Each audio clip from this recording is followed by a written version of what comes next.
نعمة اليوم العادي، أنا في رأيي إن دي من أهم نعم الحياة، من أهم 10 نعم في الحياة، إنه الواحد يعدي عليه أيام عادية خالص. إيه بقى أهمية اليوم العادي وليه هو نعمة كبيرة؟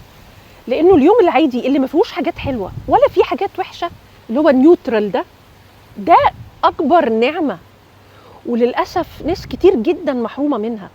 فأنا شخصيا لما بيعدي عليا في الأسبوع يوم أو 2 عاديين ما فيهمش أي حاجة، ببقى ممتنة بشكل مش طبيعي. وفعلا خلال ال50 سنة اللي فاتوا أنا شايفة إنه نعمة اليوم العادي عندي أهم من نعمة اليوم الحلو، لأن نعمة اليوم الحلو جميل، حلو لذيذ لطيف وكل حاجة، لكن مش هنقدر نشوفه كتير.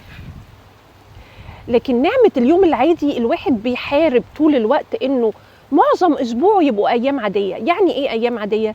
يعني ما فيهاش حوادث، ما فيهاش أحداث كتيرة، ما فيهاش مشاكل كتيرة، ما فيهاش خناقات، ما فيهاش جدل، ما فيهاش صعوبات. بنمشي يوم عادي، نروح الشغل، نرجع من الشغل، ناكل، ننام، نصلي، يبقى يوم ما فيهوش اضطرابات.